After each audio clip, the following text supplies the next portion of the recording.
নমস্কার বন্ধুরা, তোমরা সবাই কেমন আছো? আমার নতুন ব্লগে তোমাদেরকে স্বাগত জানাই।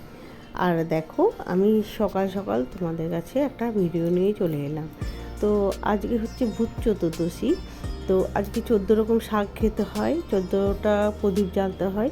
তো দেখো, আমাদের বাড়িতেই ছিল, ওপরে ছিল, আমাদের বাগানে ছিল।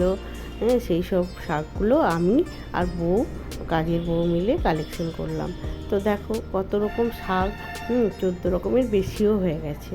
হ্যাঁ, নিম পাতাও দিয়েছি, একটা পুঁই শাকও দিয়েছি, কলমি শাক, তারপর হচ্ছে পুনকা শাক, অনেক রকম শাক। হ্যাঁ, তো আজকে রান্নাটা নিরামিষই করব। তো শনিবার পড়ছে। তোমরা দেখতে থাকো বন্ধুরা, তোমাদের ভালো লাগবে ভিডিওটা। ভালো লাগলে লাইক, শেয়ার, কমেন্ট করে দেবে, একটা সাবস্ক্রাইবও করে দেবে। তো অনেক দিন ভিডিও দেওয়া হয়নি, ভিডিওগুলো সব তোলা ছিল কিন্তু আমার এডিট করা হয়নি। কেন বলো তো, আমাদের যে এখানে বাড়ির সামনেই একটা প্যান্ডেল হয়, ঠাকুর, তো কালী ঠাকুর হয়, সেখানে সব সময় মাইক বাজছে। হ্যাঁ, ওই জন্য আমি এডিটও করতে পারছি না, জানলা দরজা বন্ধ করেও আমি এডিট করতে পারছি না। তো ওই জন্য অনেক ভিডিও আমার জমা হয়ে আছে। তো সেগুলো তোমাদের সাথে আস্তে আস্তে আমি শেয়ার করব। এখন তো আর মাইক বাজছে না, তো এখন আমি আস্তে আস্তে শেয়ার করব। তো তোমরা দেখতে থাকো, তোমাদের ভিডিওটা ভালো লাগবে। কুমড়ো ফুলের বড়া করেছি, হ্যাঁ, টমেটো আলুর পোস্ত, আর করেছি মুগের ডাল, নানা রকম দিয়ে একটা মিক্স ভেজ করেছি। আর এদিকে কড়াই সিদ্ধটা আমি গরম করতে দিয়েছি, আর শাক ভাজা। তো এই দিয়েই আমাদের খাওয়া হয়ে যাবে। আজকে শনিবার, নিরামিষ, নিরামিষ খাবো। চলো খাওয়া দাওয়া করে আবার সন্ধ্যা হয়ে যাবে একটু পরেই। তো দেখো বন্ধুরা, আমি সন্ধ্যা হয়ে গেছে। আমি ঠাকুরের কাছে কালকে ধনন্তরাসে যে কয়েন এনেছিল, সেই ঠাকুরগুলো এনেছিল, সেই ঠাকুরের কাছে আমি প্রদীপ দিয়ে দিলাম। আর 14টা প্রদীপ আমি জ্বালিয়ে নিলাম, নিয়ে ওপরে চলে গেছি ঠাকুর ঘরে। তো আমি যেখানে যেখানে দিতে হবে সেখানে সেখানে আমি প্রদীপগুলো দিয়ে দেবো। তো দেখো, আমার মেয়েও উঠেছে, মানে আমার দেওরের মেয়ে। তো সে বলছে, মামা আমিও দেবো। বলে ঠিক আছে, ঈশান কোণে দিতে হবে, বুঝলে, ওই একটা ঈশান করে, কিন্তু লাইটের জায়গা দেওয়া চলবে না, খুব সাবধান। তুমি ভিডিও কর।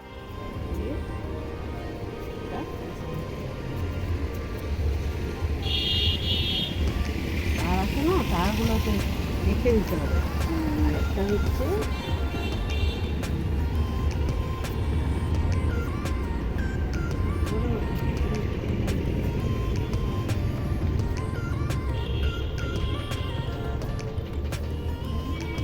ওয়াও, ওদের লাইটগুলো কি সুন্দর করেছে, দেখো এত ব্রাইট আছে না।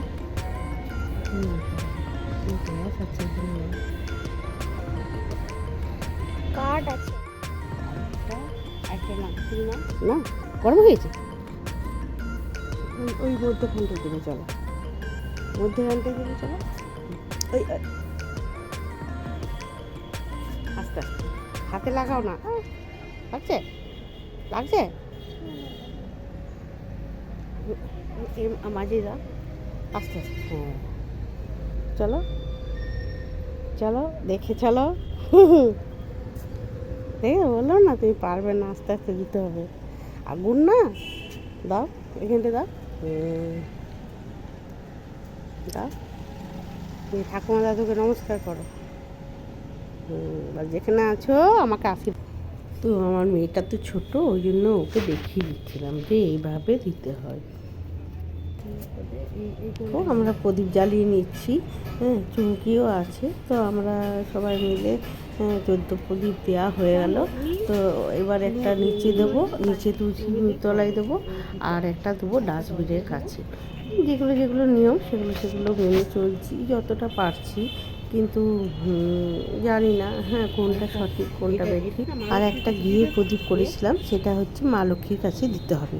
তাই আমি চুমকিকে বললাম যে এটা মা লক্ষ্মীর কাছে ঘিয়ের প্রদীপটা দিয়ে দে।